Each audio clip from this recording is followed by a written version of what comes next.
Atlas के साथ इस वक्त बहुत कुछ हो रहा है, जहां इतिहास का सबसे मिस्टीरियस इंटरस्टेलर ऑब्जेक्ट अपने सबसे क्रिटिकल फेज यानी पेरिहीलियम से गुजर रहा है, वहीं स्पेस ऑब्जर्वेटरीज से रियल टाइम में हैरान करने वाला डेटा आ रहा है।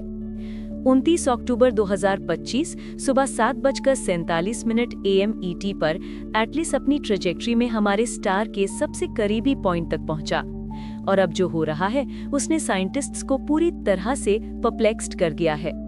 एस्ट्रोफिजिसिस्ट अवी लोब ने अभी ऐसी डिस्कवरीज पब्लिश की हैं जो एक ऐसी रैपिड ब्राइटनेस इंक्रीज दिखाती हैं जो हमारे स्टार से सिमिलर दूरी पर मौजूद ज्यादातर ऊट क्लाउड कॉमेट्स के ब्राइटनेस इंक्रीज रेट से कहीं ज्यादा है। इससे भी ज्यादा शॉकिंग बात यह है कि ये ऑब्जेक्ट अब हमारे स्टार से भी ज्यादा ब्लूअर दिखाई दे रहा है। अभी लोग इसे इस इम्पॉसिबल ऑब्जेक्ट के 9वीं अनोमली के तौर पर क्लासिफाई कर रहे हैं और एक ऐसा सवाल पूछ रहे हैं जो यूनिवर्स में टेक्नोलॉजी को लेकर हमारी समझ को बदल सकता है। क्या ये एक ऐसा एनर्जी सोर्स इस्तेमाल करता है जो हमारे स्टार से भी ज्यादा हॉटर है? ठीक इस वक्त जब आप ये वीडियो देख रहे हैं, एटलस पर 770 वॉट्स पर स्क्वायर मीटर का इंटेंस सोलर रेडिएशन बॉम्बार्ड हो रहा है। अगर ये एक नेचुरल कॉमेट होता तो इसे इस एक्सट्रीम हीट के नीचे फ्रैगमेंट हो जाना चाहिए था, लेकिन एक प्रॉब्लम है। अपने पैसेज के सबसे क्रिटिकल मोमेंट पर ही ये ऑब्जेक्ट हमारे टेरेस्ट्रियल टेलीस्कोप से पूरी तरह छुपा हुआ है, हमारे स्टार के पीछे, क्योंकि ये 21 अक्टूबर को सोलर कंजंक्शन से गुजरा था। खुशकिस्मती से स्पेस ऑब्जर्वेटरीज के एक फ्लीट ने इस क्रिटिकल फेज के दौरान क्रूशल डेटा कैप्चर कर लिया, और वो जो रिवील कर रहे हैं वो फिजिक्स के नोन लॉज को पूरी तरह से डिफाई करता है। सबसे रीसेंट डेटा जिसे सितंबर और अक्टूबर के दौरान स्टीरियो ए, SOHO और GOES-19 कोरोनाग्राफ्स ने कलेक्ट किया है, कुछ ऐसा दिखाता है जो एग्जिस्ट ही नहीं करना चाहिए। एटलस एक ऐसी ब्राइटनेस इंक्रीज प्रेजेंट कर रहा है जो पूरी तरह से अनोमलस है, और करंट फिजिक्स में इसका कोई एक्सप्लेनेशन नहीं है। आपको इसका मैग्नीट्यूड समझाने के लिए नॉर्मल ओट क्लाउड कॉमेट्स कभी भी इस तरह बिहेव नहीं करते। ये पैटर्न पूरी तरह से अनोमलस है और करंट फिजिक्स में इसका कोई एक्सप्लेनेशन नहीं है। जैसा कि साइंटिस्ट्स ने खुद नई स्टडी में एडमिट किया है, एटलस की इस रैपिड ब्राइटनेस इंक्रीज का कारण अभी भी ऑब्स्क्योर है। CCOR-1 कोरोनाग्राफ रियल टाइम में इस ऑब्जेक्ट के चारों तरफ 3 लाख किलोमीटर तक फैली एक इम्प्रेसिव ब्राइटनेस डिटेक्ट कर रहा है, जो लगभग अर्थ से मून तक की दूरी है। ये एक्सटेंशन अगस्त में डिटेक्ट हुए कार्बन डाइऑक्साइड प्लूम के स्केल के कंपेरेबल है। हम यहाँ अर्थ मून सिस्टम के साइज के एक एनर्जेटिक स्ट्रक्चर की बात कर रहे हैं जो इस ऑब्जेक्ट से निकल रहा है। लेकिन सबसे रेवोल्यूशनरी डिस्कवरी जो अब हो रही है वो ये है, एटलस हमारे स्टार से भी ज्यादा ब्लूअर दिखाई दे रहा है लास्को और CCOR-1 कोरोनाग्राफ्स की ऑब्जर्वेशंस में। अवी लोब के मुताबिक ये डिस्कवरी बेहद सरप्राइजिंग है और नेचुरल ऑब्जेक्ट्स की हमारी समझ को डिफाई करती है। अपने एनालिसिस में वो एक्सप्लेन करते हैं कि एटलस का हमारे स्टार्स से ज्यादा ब्लूअर दिखना बहुत सरप्राइजिंग है। आमतौर पर डस्ट से स्कैटर्ड सोलर लाइट को रेडन होना चाहिए और ऑब्जेक्ट की सरफेस को सोलर फोटोस्फीयर के 5800 केल्विन से कहीं ठंडा होना चाहिए, जिसका रिजल्ट हमारे स्टार से भी ज्यादा लाल रंग होना चाहिए। अवी लोग पॉइंट आउट करते हैं कि पिछली ऑब्जर्वेशंस ने एटलस को रेडिश कलरेशन के साथ दिखाया था, जो इस ड्रामेटिक चेंज को यानी नीले रंग में बदलने को और भी ज्यादा पजलिंग बना देता है। ये फैक्ट कि अब ये हमारे स्टार से भी ज्यादा ब्लूअर दिखाई दे रहा है, ये सजेस्ट करता है कि इस ऑब्जेक्ट के बारे में कुछ फंडामेंटल बदल गया है। इसलिए अवी लोब यह कंक्लूड करते हैं कि हमें पेरिहीलियन पर इस नीले रंग को इस अजीब इंटरस्टेलर ऑब्जेक्ट की अनएक्सपेक्टेड प्रॉपर्टीज की लिस्ट में 9वीं अनोमली के रूप में जोड़ना होगा। ये बात अवी लोब को ये सवाल पूछने पर मजबूर करती है जो इस वक्त दुनिया भर की लेबोरेटरीज में गूंज रहा है, क्या ये एक ऐसा एनर्जी सोर्स इस्तेमाल करता है जो हमारे स्टार से भी ज्यादा हॉटर है? अगर जवाब हाँ है तो हम एक ऐसी टेक्नोलॉजी का सामना कर रहे हैं जो टेम्परेचर में हमारे स्टार को भी पीछे छोड़ देती है, कुछ ऐसा जो हमारी करंट कैपेबिलिटी से पूरी तरह से परे है। इस वक्त दुनिया भर के रेडियो ऑब्जर्वर्स एटलस की कंटिन्यूस मॉनिटरिंग कर रहे हैं। अवी लोब के मुताबिक कांग्रेस पीपल 2 अक्टूबर की हाई राइज इमेजेस को साइंटिफिक कम्युनिटी के लिए रिलीज करने में एक्टिवली मदद कर रहे हैं।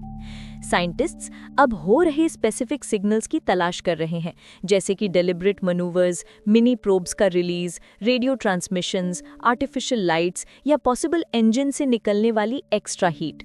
State of the art space instruments के 3 सेट्स इस अनोमलस बिहेवियर को रियल टाइम में डॉक्यूमेंट कर रहे हैं। पहला, सोलर टेरेस्ट्रियल रिलेशंस ऑब्जर्वेटरी, जिसे 2006 में लॉन्च किया गया था। अब सिर्फ स्टीरियो ए ही ऑपरेशनल है, जो SECHI के He1 और CORE-2 कैमरास का इस्तेमाल करके अर्थ से थोड़ी तेज ऑर्बिट से यूनिक डेटा कैप्चर कर रहा है। दूसरा, the veteran SLR and heliospheric observatory, जिसे 1995 में लॉन्च किया गया था। ये हमारे स्टार और अर्थ के बीच के पॉइंट को ऑर्बिट करता है। इसके लास्को कोरोनाग्राफ्स हमारे स्टार और अर्थ के बीच इस प्रिविलेज्ड पोजीशन से लगातार डेटा प्रोवाइड कर रहे हैं। तीसरा, GOES-19 इस फ्लीट का सबसे नया मेंबर, जिसे 2024 में लॉन्च किया गया था। ये जियोस्टेशनरी ऑर्बिट में एक मीटियोरोलॉजिकल सैटेलाइट है। इसका CCOR-1 कोरोनाग्राफ ऑब्जेक्ट के आसपास के ल्यूमिनस स्ट्रक्चर की डिटेल्स को रिजॉल्व करने के लिए क्रूशल साबित हो रहा है। ये नौवीं अनोमली पहले से ही मौजूद प्रॉपर्टीज की एक इम्पॉसिबल लिस्ट में जुड़ गई है, जिसने एटलस को अविलोप स्केल पर 4 का स्कोर दिया था। आइए इनमें से हर एक इम्पॉसिबिलिटी को डिटेल में समझते हैं। पहली anomaly, the impossible path. Atlas एक ऐसी लाइन पर ट्रैवल कर रहा है जो उस प्लेन से सिर्फ 5 डिग्री दूर है, जहां स्टार के सारे प्लैनेट्स ऑर्बिट करते हैं। एक टेबल की कल्पना कीजिए जहां सारी बॉल्स एक ही लेवल पर घूम रही हैं। यही है एक्लिप्टिक प्लेन। किसी दूसरे स्टेलर सिस्टम से आने वाले ऑब्जेक्ट को स्पेस में किसी भी रैंडम डायरेक्शन से आना चाहिए, जैसे दूर से फेंकी गई एक बॉल जो ऊपर से, नीचे से या किसी भी तरफ से आ सकती है। लेकिन एटलस लगभग पूरी तरह से प्लैनेट्स के उस टेबल लेवल के साथ अलाइन होकर आया। ऐसा चांस से होने की प्रोबेबिलिटी सिर्फ 0.2% है, जैसे अंधेरे में किसी बहुत छोटे टारगेट को हिट करना। दूसरी अनोमली, वो जेट जो फिजिक्स को डिफाई करता है। जुलाई और अगस्त 2025 के दौरान एटलस ने कुछ ऐसा किया जो नेचर में पहले कभी नहीं देखा गया। इसने मटेरियल का एक जेट बनाया जो सीधा हमारे स्टार की तरफ डायरेक्टेड था। बाकी सभी कॉमेट्स इसका उल्टा करते हैं। वो हमेशा हमारे स्टार से दूर जाती हुई टेल्स बनाते हैं, जैसे दौड़ते वक्त आपके बाल हवा में पीछे की तरफ लहराते हैं। ये एक बेसिक फिजिकल लॉ है। सोलर रेडिएशन मटेरियल को पुश करता है। एटलस ने इस फंडामेंटल रूल को तोड़ दिया, जैसे कोई दौड़ रहा हो लेकिन उसके बाल हवा के खिलाफ आगे की तरफ उड़ रहे हों। तीसरी anomaly, too big and too fast. Atlas Oumuamua से 10 लाख गुना ज्यादा मैसिव है और बोरिसॉव से 1000 गुना बड़ा है, लेकिन फिर भी सिमिलर ऑब्जेक्ट्स के मुकाबले ज्यादा तेजी से मूव करता है। ये ऐसा है जैसे हाईवे पे एक जायंट ट्रक रेस कार्स को ओवरटेक कर रहा हो। इंटरस्टेलर स्पेस में बड़े ऑब्जेक्ट्स आमतौर पर उन ग्रेविटेशनल फोर्सेस के कारण धीरे मूव करते हैं जिन्होंने उन्हें उनके ओरिजिन सिस्टम से बाहर फेंका था। एटलस इस रूल को तोड़ता है, जिसकी प्रोबेबिलिटी बहुत लो है। चौथी अनोमली, परफेक्ट टाइमिंग। एटलस एकदम परफेक्ट टाइमिंग के साथ मार्स, वीनस और जुपिटर के पास से गुजरने के लिए आया, लेकिन सबसे इंपॉर्टेंट मोमेंट यानी पेरिहीलियन के दौरान अर्थ से इनविजिबल रहा। ये ऐसा है जैसे कोई टूरिस्ट किसी देश के 3 इंपॉर्टेंट शहरों में तो घूमे, लेकिन मेन एयरपोर्ट के सिक्योरिटी कैमरास को पूरी तरह से अवॉइड कर जाए। इस सीक्वेंस की टेम्पोरल प्रिसिजन बेहद रेयर है, लॉटरी जीतने से भी ज्यादा रेयर। पांचवी anomaly, factory composition. Spectral analysis ने रिवील किया कि एटलस में आयरन से कहीं ज्यादा निकल है। ये एक ऐसा प्रोपोर्शन है जो आमतौर पर अर्थ पे इंडस्ट्रियली प्रोड्यूस किए गए मेटल एलॉयज में मिलता है। नेचुरल कॉमेट्स में मेटल्स का एक रैंडम मिक्सचर होना चाहिए, जैसे कॉस्मिक इंग्रेडिएंट्स का सूप, लेकिन एटलस का एक स्पेसिफिक रेसिपी है, जैसे किसी ने इंग्रेडिएंट्स को ध्यान से चुना हो। इस स्पेसिफिक कॉम्पोजिशन के नेचुरली होने की प्रोबेबिलिटी बहुत लो है। छठी anomaly, dry as a desert. Comets को डर्टी स्नोबॉल्स के नाम से जाना जाता है क्योंकि वो 80 to 90% वाटर आइस होते हैं। एटलस में सिर्फ 4% पानी है। ये अर्थ के कई डेजर्ट से भी ज्यादा सूखा है, जैसे आपको एक आइसबर्ग मिले जो लगभग पूरा रॉक का बना हो। ये कैरेक्टरिस्टिक एक कॉमेट की डेफिनेशन को ही डिफाई करती है, जो सजेस्ट करता है कि शायद ये एक नेचुरल कॉमेट ना हो। सातवीं anomaly, impossible polarised light. Atlas ने लाइट पोलराइजेशन का एक ऐसा पैटर्न दिखाया जो पहले कभी भी किसी भी नोन नेचुरल ऑब्जेक्ट में नहीं देखा गया। पोलराइजेशन लाइट के फिंगरप्रिंट जैसा होता है। हर तरह की सरफेस एक यूनिक पैटर्न बनाती है। ये ऐसा है जैसे एटलस के पास एक ऐसा फिंगरप्रिंट हो जो नेचर के किसी भी आर्काइव में एग्जिस्ट ही नहीं करता, यहाँ तक कि अब तक स्टडी किए गए सभी कॉमेट्स, बोरिसॉव में भी नहीं। आठवीं अनोमली, 1977 के मिस्ट्री से कनेक्शन। एटलस उसी डायरेक्शन से आया है जिधर से 1977 का मशहूर वाव सिग्नल आया था, आज तक डिटेक्ट किया गया सबसे मिस्टीरियस रेडियो सिग्नल, जिसे बहुत से लोग एक्स्ट्रा टेरेस्ट्रियल कम्युनिकेशन का सबसे बड़ा सबूत मानते हैं। ये डायरेक्शनल प्रिसिजन इम्प्रेसिव है, जैसे लगभग 50 साल के अंतर वाली दो घटनाएं एक ही कॉस्मिक एड्रेस की तरफ इशारा कर रही हों। इस कोइंसिडेंस की प्रोबेबिलिटी बहुत लो है। नौवीं अनोमली, हमारे स्टार से भी हॉटर। अब एटलस हमारे अपने स्टार से भी ज्यादा ब्लूअर दिख रहा है, जो आवी लॉयब के मुताबिक ये सजेस्ट करता है कि इसके पास एक इंटरनल एनर्जी सोर्स है जो हमारे स्टार के 5800 केल्विन से भी ज्यादा हॉटर है। ये ऐसा है जैसे आपको एक कैंडल मिले जो लगभग एक बॉनफायर से भी तेजी से चमक रही हो। ये एक ऐसी टेक्नोलॉजी की तरफ इशारा करता है जो हमारे स्टार से भी सुपीरियर टेम्परेचर पैदा करने में सक्षम है, कुछ ऐसा जो हमारी करंट कैपेबिलिटी से पूरी तरह से परे है। आवी लॉयब ने एक फैसिनेटिंग मिस्ड अपॉर्चुनिटी को कैलकुलेट किया है। अगर अर्थ अपनी ऑर्बिट के दूसरी तरफ होती तो हम इस वक्त एटलस को रेडार से मैप कर रहे होते। उस हाइपोथेटिकल पोजीशन में ये ऑब्जेक्ट अर्थ से सिर्फ 54 मिलियन किलोमीटर्स की दूरी से गुजरता, जिससे रेडार सिस्टम्स इसे डिटेक्ट और इमेज कर पाते।